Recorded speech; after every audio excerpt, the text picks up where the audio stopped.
Ya, vamos. Éxodo 22, 16. Dice así la palabra del Señor. Si alguno engañare a una doncella que no fuere desposada y durmiere con ella, deberá dotarla y tomarla por mujer. Si su padre no quisiere dársela, él le pesará plata conforme a la dote de las vírgenes. A la hechicera no dejarás que viva. Cualquiera que cohabitare con bestia, morirá. El que ofreciere sacrificio a dioses, excepto solamente a Jehová, será muerto. Y al extranjero no engañarás ni angustiarás, porque extranjeros fuisteis vosotros en la tierra de Egipto. A ninguna viuda ni huérfano afligiréis, porque si tú llegas a afligirles y ellos clamaren a mí, ciertamente oiré yo su clamor, y mi furor se encenderá, y os mataré a espada, y vuestras mujeres serán viudas, y huérfanos vuestros hijos. Cuando prestares dinero a uno de mi pueblo, al pobre que está contigo, no te portarás con él como logrero, ni le impondrás usura. Si tomares en prenda el vestido de tu prójimo, a la puesta de sol se lo devolverás, porque solo eso es su cubierta. Es su vestido para cubrir su cuerpo. ¿En qué dormirá?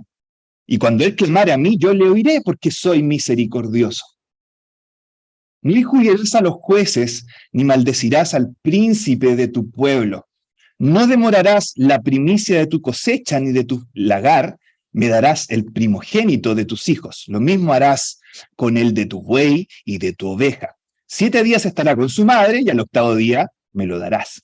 Y me seréis varones santos. No comeréis carne destrozada por las fieras en el campo, a los perros la echaréis. Hasta aquí la lectura por el momento.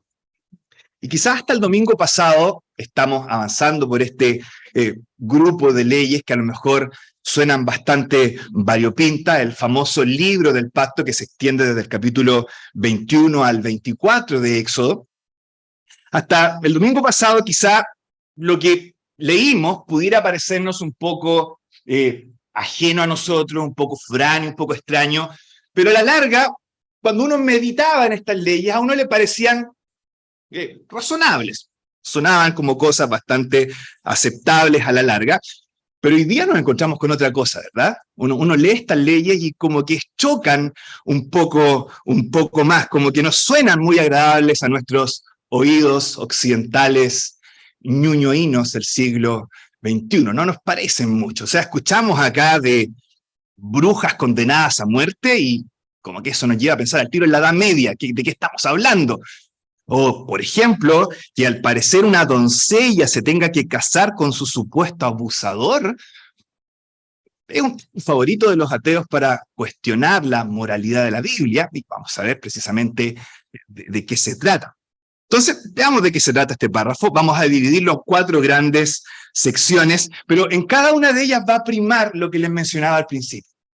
Pequeñas cosas, pequeñas acciones, pequeñas cosas que a lo mejor nos parecen insignificantes, pero que nos van a revelar otras cosas mucho más importantes y mayores también. Entonces, vamos a hablar, en primer lugar, de lo que parece una pequeña falta de empatía en los versículos 16 y 17. Una pequeña falta de piedad en los versículos 18 al 20. Una pequeña falta de gracia en los versículos 21 al 27. Una pequeña falta de respeto en los versículos 28 al 31, y cómo cada caso termina revelándonos algo mucho más profundo e importante y un principio de base que la verdad es que tiene todo que ver con nosotros. Vamos a ver entonces, número 1, versículos 16 y 17, una pequeña falta, al parecer, de empatía. Como les decía, este es un texto de esos favoritos del nuevo ateo para despreciar al cristianismo. De hecho, hay un meme circulando por las redes sociales, quizás más de alguno de ustedes se ha tropezado con él en algún momento de ocio por Facebook, donde aparece esta imagen donde hay 3 fotos. Entonces, en la primera foto aparece una Biblia y dice, un texto al lado, la Santa Biblia dice que una mujer puede ser vendida a su abusador después de que éste la haya violado. Y aparece la cita que acabamos de leer, Éxodo 22, 16 y 17. Luego aparece otra foto de una pentagrama y dice, segundo, la Biblia satánica dice que no debes de hacer avances sexuales a menos de que sea recíproco. Y entonces finalmente aparece la tercera foto, una imagen del diablo, diciendo, recuerden, yo también los amo. Y esto entonces la burla la Biblia, porque la Biblia habla de que supuestamente el abusador tiene que casarse con la persona que abusó, y como el diablo es mucho más misericordioso y bueno que el Dios de la Biblia. Más o menos la idea detrás de ese meme. Y la verdad es que no es algo muy difícil de responder cuando vemos con cuidado el texto. ¿Por qué? Porque este caso claramente no es un caso de violación. No estamos hablando acá de violación. Y la razón es súper sencilla. La violación en la ley hebrea era condenada con la muerte. El violador no tenía la oportunidad de casarse con la persona a la que había violado. Era condenado a muerte. Muerte. No cadena perpetua, no 20 años de presidio, la muerte. La sociedad actual se jacta de su modernidad y claramente, al parecer, el castigo asociado a algo tan grave como un abuso sexual era mucho más completo y adecuado en este mundo hebreo que lo que es en nosotros. Es cosa de pensar en Martín Pradena actualmente, ¿verdad? Y inmediatamente surgen ahí ciertas emociones al darnos cuenta de lo liviana que se toma este tipo de abusos tan serios en nuestra sociedad, y a veces nos reímos de la Biblia, y la Biblia es mucho más moral de lo que es nuestra sociedad actual, que se cree tan buena muchas veces. No, este no es un caso de violación. Aquí lo que hay es seducción. Esa es la idea detrás de esta palabra que se traduce acá como engañar al principio del versículo 16. De hecho, otra versión, la NBI, traduce el versículo de la siguiente manera. Lo traduce, si alguien seduce a una mujer virgen que no esté comprometida. En otras palabras, esto es algo consensuado. Este es el hombre que le prometió el sol, la luna y las estrellas a cierta persona, esta persona consciente, y finalmente tienen ahí una intimidad, y por supuesto el objetivo de él era simplemente satisfacer un rato de lujuria y luego desentenderse de la situación, algo que la verdad no está muy ajeno a nuestra realidad, ¿verdad? Esta idea de buscar la gratificación del sexo sin la responsabilidad del matrimonio que viene también asociada, y que dada la oportunidad se va a aprovechar de quien se encuentre en el camino para lograr sus efectos también. ¿Qué es lo que dice el texto con respecto a esta actitud? ¿Qué es lo que dice el texto con respecto a este tipo de actividad? Lo que dice es que esta persona tiene que hacerse responsable. Dice, si se casan, tiene que pagar la dote. No se puede justificar diciendo, no, si ya consumamos el acto, es como que si estuviéramos casados, así que no tengo para qué pagar el dote al padre de la niña. No, tienes que pagar. No te puedes justificar de esa manera. Y por otro lado, si la mujer le dice a su papá, mira, sabes, fue un tremendo error el que cometí, no me quiero casar con este hombre, no quiero pasar el resto de mi vida con él, no se casan, eso es lo que dice el versículo 17, pero igual tiene que pagar el dote. No se puede salir con la suya. Esta es como la ley contra el papito corazón, ¿verdad? Esa es la idea detrás de este par de versículos que tenemos acá. Ahora, en este punto, nuestro galán afectado pudiera a lo mejor ponerse a reclamar, ¿verdad? Pudiera empezar a decir, pero ¿por qué se preocupan tanto por algo tan insignificante, esto del dote? ¿Qué es un dote? Preocúpense en sus leyes de cosas más complicadas, más graves, los asesinatos, las cosas que son, por supuesto, más fuertes dentro de nuestra sociedad. ¿Por qué se preocupan por algo tan pequeño como una dote? Podría ser, ¿no es cierto?, la manera de reclamar que tuviera este galán, y la respuesta es no.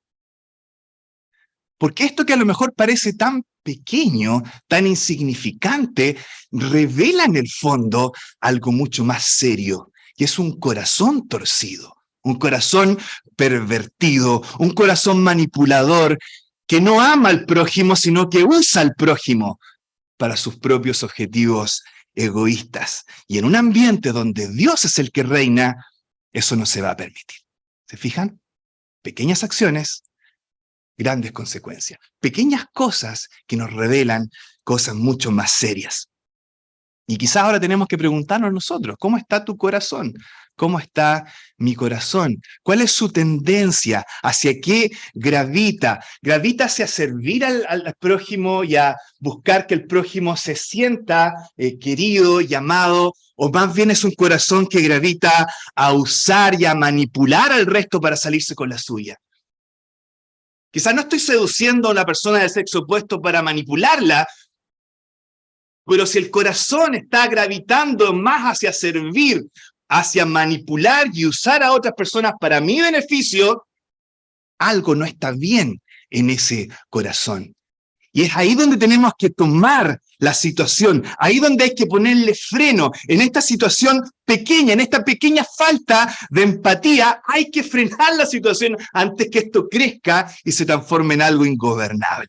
Recuérdalo, hermana, hermano. Pequeñas acciones, grandes consecuencias. Eso es lo que vamos entendiendo a medida que avanzamos en este pasaje. Vamos ahora a los versículos 18 al 20. Lo que parece ahora una pequeña falta de piedad. ¿Qué quiere decir lo que aparece en los versículos 18 al 20? Porque aquí de nuevo nos encontramos con situaciones que a lo mejor suenan un poco desligadas entre sí. Uno dirá, ¿qué tiene en común una bruja con una persona que practica el bestialismo y con una persona que ofrece un sacrificio a algún ídolo? ¿Qué hay de común en estas tres acciones? Y la verdad es que hay un punto en común, hay un punto que tienen en común estas tres acciones. ¿Cuál es? Otro Dios. Otro Dios. Eso es lo que tienen en común estas tres acciones.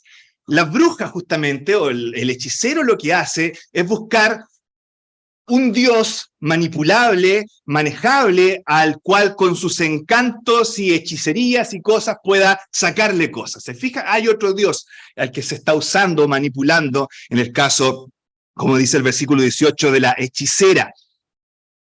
En el 19, esta persona que cohabita con bestia, la idea es muy similar. En el mundo antiguo, en el mundo cúltico, en los sacrificios, se da mucho esta idea de intimidad con animales, justamente porque lo que se buscaba era tener más cercanía con el Dios que representaba su figura en ese animal.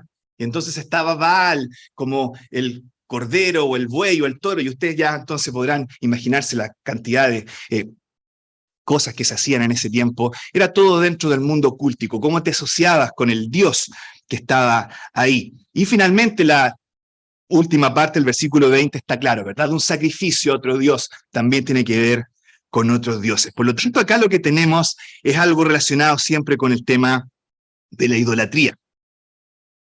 Ahora, curiosamente, fíjense ustedes que tenemos este grupo de mandatos acá, pero está como colocado entre medio de los versículos que acabamos de leer, que tiene que ver con alguien vulnerable, ¿verdad? Esta doncella que es engañada, y luego los versículos que vienen a continuación también tienen que ver con gente vulnerable, el pobre, el extranjero, la viuda.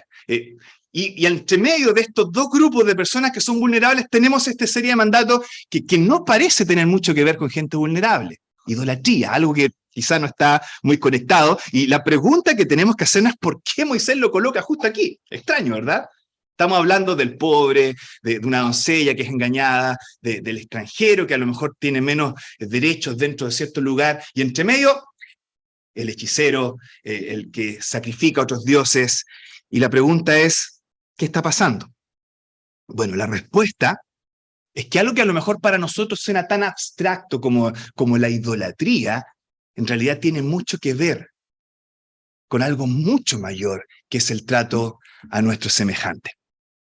Por un lado, la idolatría comienza denigrándonos a nosotros mismos. Te denigra a ti al nivel de una bestia, al nivel de un animal, y en el sentido más depravado posible. Eso es lo que tenemos en el versículo 19, ¿verdad?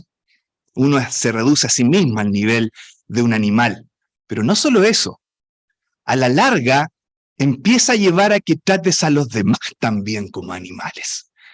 Despreciables, inferiores, bestias para lograr tus propios objetivos. Y por eso entonces este versículo está aquí entre medio de otros dos que ponen a gente vulnerable. La idolatría finalmente, curiosamente, te va a llevar a tratar a los demás como seres inferiores de los que puedes sacar ventaja. Y entonces por eso está justo aquí entre medio este pasaje. Pero no solamente en el ápice, podríamos decir, de la necedad, la idolatría te lleva a tratar a Dios, te lleva a tratar a Dios como alguien manipulable, inferior. Curioso, ¿verdad? Y entonces ahí tenemos esta idea de la hechicería, de la brujería, manipular, sacarle cosas a Dios, pensando que tú vas a poder torcerle la mano a Dios y obligar a Dios a hacer lo que tú quieras que haga. Suena ridículo, pero eso es lo que lleva justamente la idolatría. ¿Quién pudiera pretender que va a poder manipular a Dios? ¿Y no es cierto que es lo que intentamos tantas veces? Ahí está este pasaje aquí. Y entonces nuevamente, hermano, hermana, ¿cómo está tu corazón? ¿Cómo está tu corazón en algo? Mire, vamos a pensar en algo que quizás suena súper pequeño, súper poca cosa, súper insignificante, súper pasable por alto. ¿Cómo se escuchan tus oraciones? Esas oraciones que haces en el día a día, esas oraciones privadas que nadie más escucha, esas que haces a la rápida quizás en la mañana, o porque tienes un tiempo devocional, te pones a hacerlas, o en la noche, no sé, si es que estás orando. ¿Cómo se escuchan esas oraciones? Suenan más como una especie de alabanza a Dios, gratitud en tu corazón hacia lo que Él es, hacia lo que Él ha hecho, y una idea, una tendencia a pedirle siempre que se haga su voluntad en todo lo que pasa. ¿Suenan así tus oraciones? ¿O suenan más como una especie de queja por todo lo que no tienes y una especie de lista de sugerencias y peticiones que le tienes todos los días a Dios, prometiéndole ser poco menos el apóstol Pablo si él concede alguna de esas cosas que tú le estás pidiendo? ¿Hacia dónde gravita tu oración diaria? ¿Hacia la gratitud y la adoración o hacia la queja y la petición? Estamos hablando de oración, fíjense. Está bien, estás orando, qué bueno. Aquí sacamos todo este grupo de repente de exhortaciones que tenemos hacia no estamos orando, nos falta más vida de oración. No, aquí tú estás orando, tienes una vida de oración. Muy bien, hermana, muy bien, hermano, estás orando. Pero ahora, ¿a qué se parecen tus oraciones? ¿A qué se parecen? ¿A cuál de los dos grados gravitas? Porque, ¿saben? Existe una pequeña línea, una pequeña diferencia minúscula en pequeñas cosas entre un acto de adoración en oración, que es hermoso, y un acto de manipulación en oración, que es horrible. Uno es cristianismo, el otro es brujería. Y suena pequeño, ¿verdad? Suena insignificante, pero ¿cómo me estás hablando de la oración privada mía? Hablemos de cosas más importantes.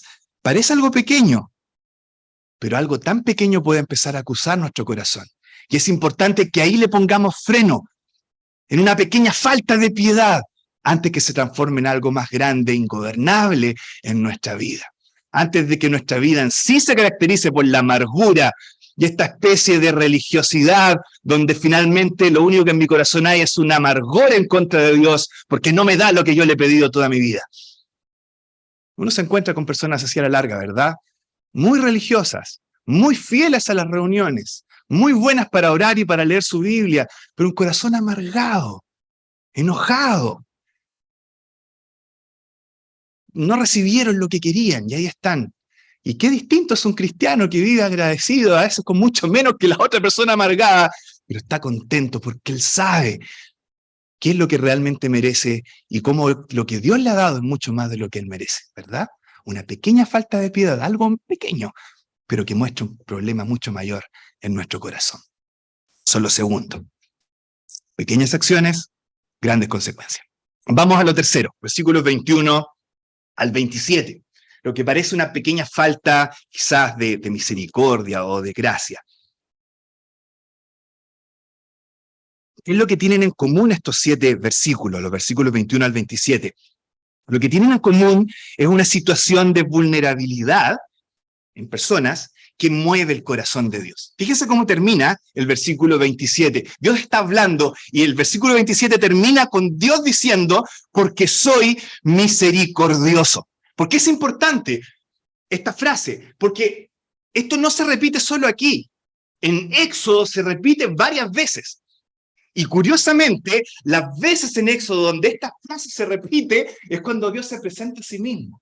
Cuando le preguntan a Dios, Dios, ¿cuál es tu nombre? ¿Cómo te llamas? Danos tu carta de presentación. ¿Qué es lo primero que dice Dios? Soy misericordioso. Dios fuerte, compasivo, tardo para la ira, grande en misericordia. Cuando Dios se presenta a sí mismo, cuando Dios lo principal, lo primordial que surge, Dios es compasivo. Dios es misericordioso. Ese es su título de presentación. Cuando tú quieres que alguien te presente, no sé, vas a dictar alguna, de repente, presentación, alguna cosa, lo que tú esperas es que la persona que te está presentando muestre algo que de verdad te represente, que tenga que ver con algo a lo que tú te dedicas, ¿verdad? Entonces ahí está Ernesto González, profesor de teología, o doctor en humanidades, o estudiante de medicina, qué sé yo, tú le pones ahí, pero siempre es algo en lo que tú te jactas, en lo que tú de verdad te muestras como que te sube el pecho, entonces tú subes ahí, ¿no es cierto?, estudiante de medicina, y das tú. Esa es la idea, es tu carta de presentación. Cuando Dios se presenta, lo que Él dice es misericordioso. Eso es lo que soy. Esa es la carta de presentación de Dios, porque soy misericordioso. No nos mueve esto porque, piénselo, es solo por eso que estamos donde estamos. Es solo por lo que es Dios que hemos sido liberados de nuestra situación vulnerable, sea nuestra esclavitud al pecado o sea la esclavitud a Egipto, en el caso del pueblo hebreo en estos versículos. El punto acá es que Dios sigue siendo así. No solo contigo, sino con otras personas que todavía están en una situación vulnerable. Y más te vale que tú no te transformes en el opresor ahora. Porque así como Dios fue misericordioso contigo cuando tú estabas en una situación vulnerable, lo va a hacer con la persona que se está transformando también en tu víctima. Eso es lo que está diciendo el pasaje. Si tú maltratas al más vulnerable, al extranjero, la viuda, el huérfano, el pobre, Dios escuchará el clamor de ellos. Curiosamente, esta frase que dice aquí, que yo escucharé su clamor, es exactamente la misma que aparece en los primeros capítulos del Éxodo, cuando el pueblo clama a Dios y dice que Dios escuchó el clamor de ellos. Es exactamente la misma frase. Curiosamente, aquí Dios está diciendo, yo lo escuché de ustedes, pero si ustedes se transforman en el opresor, lo escucharé de otros. Y el castigo que cayó sobre Egipto va a caer sobre ustedes. Ustedes no son mis protegidos, porque sí está diciendo Dios en otras palabras. Ustedes no tienen chip libre porque me tienen de su lado. Yo estoy del lado de la persona que está vulnerada y estoy en contra de aquel que está oprimiendo. Ese es el mensaje que se está entregando en este pasaje. Y por supuesto esto se manifiesta en forma práctica. Uno lee posteriormente la ayuda al más necesitado. ¿Cierto? Hay una situación de un pobre, una persona que en realidad está pidiendo un préstamo por una pobreza extrema. Aquí no estamos hablando de un pobre que te está pidiendo un préstamo para una pyme o para hacer su pequeño proyecto personal y que no le alcanzan los recursos. No, esta es una persona tan pobre que no tiene para comer en el día. Y te está pidiendo en el día un préstamo. Y acá lo que Dios dice es, préstale. Y como no tiene con qué darte algo de prenda, Él te va a dar su propia ropa, su propia capa. Quizás cuántas de esas tienes tú, pero Él la tiene, de prenda. Y el mandato de Dios es, si Él no te puede pagar eso que le pasaste por el día para comer, y llega la noche y no tiene con qué pagártelo, devuélvele su capa, para que duerma. Pero que se va a aprovechar, se está aprovechando, mírenlo. Serio. Ese es el mandato de Dios. De repente como que, si ustedes lo piensan, tanto como iglesia y también a nivel personal, tenemos esta reticencia muchas veces a ser prácticos en nuestra ayuda al necesitado. Y escuchamos de repente en el aire estas frases desafortunadas dentro del mundo evangélico como nuestra iglesia no es un club de beneficencia, o no le doy porque se lo va a gastar todo en copete. Y tenemos estas ideas muy metidas de repente en cuanto a nuestra ayuda a las personas más necesitadas. No, es que se están aprovechando. ¿De verdad, hermano? ¿De verdad? ¿Y tú? ¿Nunca te ha pasado que llegas al final del día con ese día horrible que tuviste y tienes esa sensación de que estás abusando de la gracia de Dios?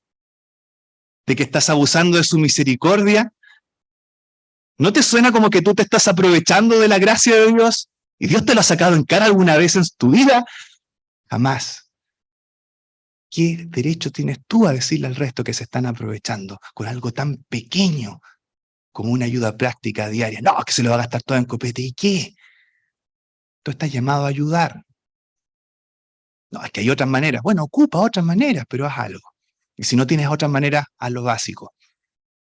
Pequeños actos de misericordia. ¿Cuál es tu primer impulso, hermano? ¿A ayudar o a guardártelo porque se están aprovechando? Pequeñas cosas. Pequeñas cosas, pequeños actos, pero que ahí, en esa pequeña falta de gracia, pueden estar mostrando algo mucho más torcido en nuestro corazón. Y ahí es donde tenemos que ponerle freno antes de que se vuelva algo más grande y algo de verdad ingobernable que afecte otras cosas. Pequeñas acciones, grandes consecuencias. Vamos finalmente a lo último, versículos 28 al 31. Tenemos lo que parece una pequeña falta de respeto. El punto en común acá es cómo tú muestras honra. Y entonces tienes tú los versículos 29 al 31, donde nos muestran cómo tú honras a Dios. Está esto del primogénito, de tu limpieza, con lo que tú comes, maneras de honrar a Dios. Y quizás ahí, por esa parte, uno dice, ya, perfecto, suena extraño a lo mejor, pero es la manera que tenía este pueblo de honrar a Dios. Y yo también, en mi vida cristiana, puedo mostrar esa honra hacia Dios de otras formas. Pero fíjense que Moisés conecta esta actitud que busca honrar a Dios con una actitud que busca honrar a tus autoridades civiles en el versículo 28. ¿Notas la conexión? Hay una situación de honra, pero primero se parte con honrar al juez, al príncipe de tu pueblo, y luego eso se traduce a la honra que tú le entregas a Dios. Y entonces pareciera que la idea acá en este pasaje es que la manera en la que tratamos a nuestras autoridades terrenales se traduce o traduce un corazón que va a tratar de la misma manera a la autoridad divina. Pareciera que fuera esa la conexión. Y no me digan que no es algo que es vigente en nuestra actualidad, ¿verdad? En una situación como sociedad donde gritarle cosas a las autoridades y rayar paredes y tratar gente de diversas maneras simplemente porque tiene cierta autoridad tirándole objetos es visto como una virtud. Desde el 2019 en adelante. Ahora, quizás muy pocos sacados, casi nadie anduvo rayando las paredes con ACAF para el estallido social. Pero sin embargo, esta misma actitud se puede ver en nuestra propia vida cristiana.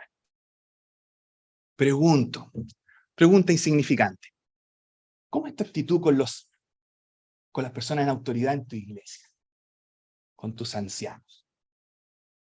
Quizás aquí hay personas que ni siquiera pertenecen a una iglesia, porque ellos no sirven a los hombres, ellos solo obedecen a Dios. Suena piadoso, ¿verdad? Suena súper lindo. Suena anticristiano. El creyente es alguien que pertenece a un cuerpo local, que está sujeto a sus autoridades, que son los ancianos, porque un corazón sujeto a una autoridad terrenal revela un corazón que está también sujeto a la autoridad divina. Tú no muestras tu obediencia a Dios de una manera etérea, liviana, volando en el aire. Tú manifiestas tu obediencia a Dios sujetándote a autoridades que Dios ha puesto también aquí entre medio de nosotros. Quizás sí estás a lo mejor en una iglesia, estás comprometido, pero no pescan mucho a los ancianos, porque después de todo, tú sí sabes cómo vivir tu vida, ¿verdad? Pensémoslo. Son cosas chicas, cosas pequeñas, cosas que a lo mejor parecen insignificantes, y a lo mejor ustedes se podrán estar quejando, ¿por qué estás hablando de eso? ¿Por qué estás hablando de cómo obedecemos a los ancianos en la iglesia? Preocúpate de las cosas realmente escandalosas que están pasando en tu iglesia. Y sí, quizás pueda ser verdad, pero piénsenlo. Una cosa tan pequeña como el respeto a nuestras autoridades en medio de la congregación refleja un corazón que, dado el tiempo y dadas las circunstancias, va a ser capaz de tratar a Dios de la misma manera. Y uno dice, ¿pero cómo? Sí, pues. Esa misma queja que manifiestas, dado el tiempo, dadas las circunstancias, no te vas a dar mucho en darte cuenta de cómo le estás reclamando a Dios de la misma manera que le reclamas al resto, porque son autoridades. Y la máxima autoridad es Dios. Y quizás no lo van a manifestar así de manera abierta, ¿qué se cree Dios que me hace esto? Pero en el corazón está esa actitud, que no lo verbalizas porque suena muy impío. Y si alguien te escuchara diciéndolo, eliminarías toda tu faceta de cristiano. Pero está eso dentro, está esa raíz dentro. Y es precisamente porque no le hemos puesto punto cuando se trata de algo pequeño y significante como el respeto que tienes hacia tus autoridades aquí en esta tierra. Pequeñas acciones, grandes consecuencias. Cosas chicas, cosas pequeñas, pero que revelan muchas veces lo que hay en nuestro corazón y tenemos que ponerle freno ahora, antes que sea muy tarde. Conclusión. Pequeñas acciones llevan a grandes consecuencias. ¿Se han puesto a pensar cómo Nuestra misma vida de cristianos depende justamente de pequeñas acciones que pudieron tener grandes consecuencias. Piensen en el Señor por un momento. Pensemos en nuestro Señor. Ahí está, parte su ministerio público, en el desierto. Viene el diablo para tentar, ¿cierto? Capítulo 4 de Mateo. ¿Saben lo que es curioso con respecto a las tentaciones? No es que sean tremendas hazañas que se tengan que lograr. Lo que es extraordinario con respecto a las tentaciones es lo común y lo cotidiano que parecen. Es el pequeño esfuerzo que parece que tendría que realizar el Hijo de Dios para poder quebrantarlas. Un pequeño paso. Y cae del pináculo del templo para que así pueda dar paso a la tentación. Una pequeña reverencia para poder ganar todos los reinos y finalmente caer. Pero eso que parece tan pequeño, eso que parece tan insignificante, si el Señor hubiera caído en una de esas pequeñas cosas, inmediatamente se habría transformado en un pecador más, incapacitado para salvarnos. Así que, hermano, si tú estás acá y tienes la seguridad de que eres salvo, es solo porque tu Salvador fue fiel en las cosas pequeñas. Y finalmente logró lo más grande, que es morir por ti y salvarte en su muerte en la cruz. Pequeñas cosas, grandes consecuencias. Pequeñas cosas para nosotros, grandes consecuencias también para nosotros. Que el Señor permita que en nuestra vida también vayamos dándonos cuenta de esas cosas pequeñas, para así de esa manera permitir que el Espíritu Santo obre esas grandes consecuencias en nuestra vida. Que el Señor bendiga su palabra.